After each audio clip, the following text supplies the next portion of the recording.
Madame la présidente, monsieur le ministre, mes chers collègues, je voudrais remercier d'abord le RDSE d'avoir proposé ce débat sur la ruralité, qui est toujours un sujet fondamental, encore plus actuellement pour certains territoires en grande difficulté, afin de relever de multiples défis. L'une des raisons à ces difficultés, c'est précisément la définition du rural, qui doit être plus précise pour mettre en place des actions spécifiques efficaces propres à chacun des territoires. Le périurbain n'est pas la campagne profonde.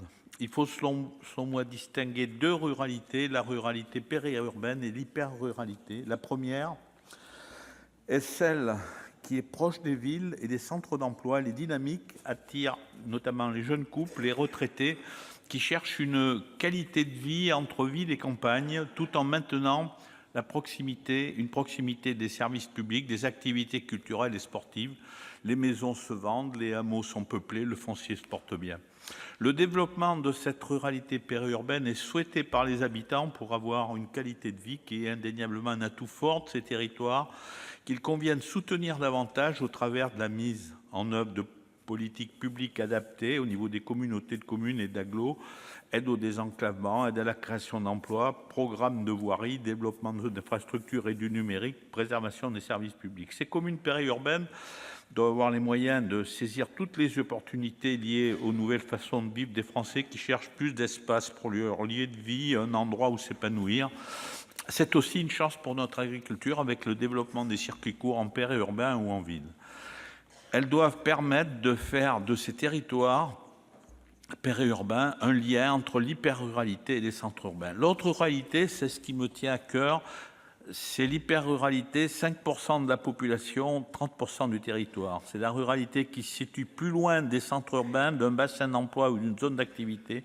Il s'agit d'une ruralité profonde marquée par l'évolution vers la désertification des territoires avec une diminution constante de la population, comme dans les zones d'élevage qui ont vu un exode de leurs agriculteurs dont le nombre a été divisé par 4 en 20 ans.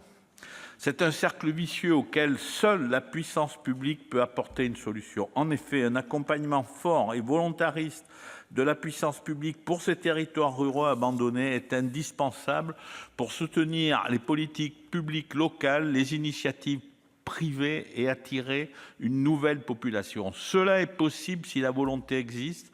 Malheureusement, actuellement, depuis plusieurs années, ça n'a pas été le cas. Certains sujets touchent toutes les ruralités, la nécessité d'assurer une couverture à haut débit, les maisons de services publics, soutien aux agriculteurs, le maintien de l'offre de soins de la santé, la préservation des dotations pour les petites communes 2 fois plus faibles par habitant que les villes, la désertification bancaire et la présence de DAB très importante, comme nous venons de le dire tout à l'heure. Plus spécifiquement, pour faire cette hyper-ruralité une chance pour la France, d'autres actions doivent être menées.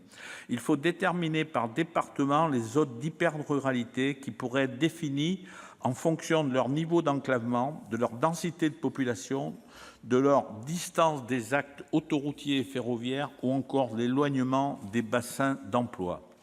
Il faudrait également mettre en place un guichet unique sous l'autorité directe du préfet qui centraliserait les dossiers de créateurs d'entreprises, d'initiatives publiques et les accompagnerait tout au long du processus de création en bonne coordination avec les acteurs concernés du territoire, région, conseil départemental, agglomération, commune, chambre consulaire. Est-ce que l'Agence nationale de cohésion des territoires, portée par Jean-Claude Requier, jouera ce rôle ?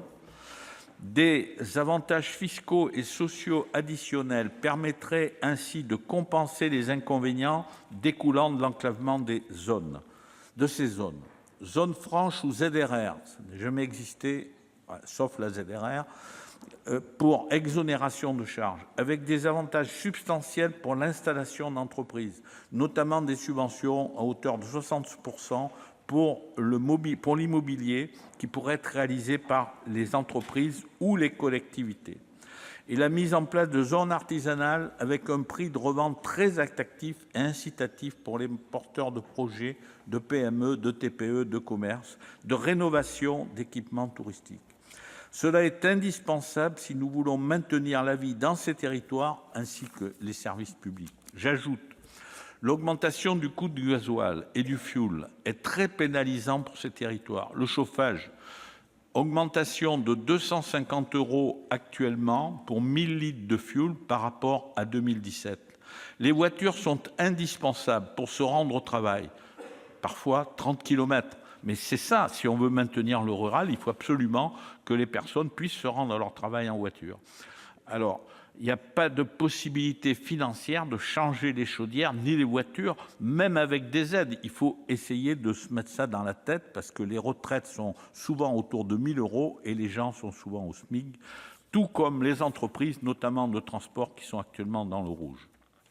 Depuis trop longtemps, l'État ne considère pas l'hyper-ruralité comme une chance pour la France, mais plutôt comme des territoires sans avenir, des zones en désertification ignorées. Depuis trop longtemps, l'État ne considère pas assez la ruralité comme une chance. Il faut une ambition politique forte associant l'ensemble des acteurs concernés, État, région, département, intercommunalité, pour mettre une véritable politique d'aménagement du territoire rural, y compris la ruralité profonde, la grande oubliée des pouvoirs publics, et ainsi lui donner une chance légitime d'avoir un aménagement des territoires pour y maintenir simplement la vie.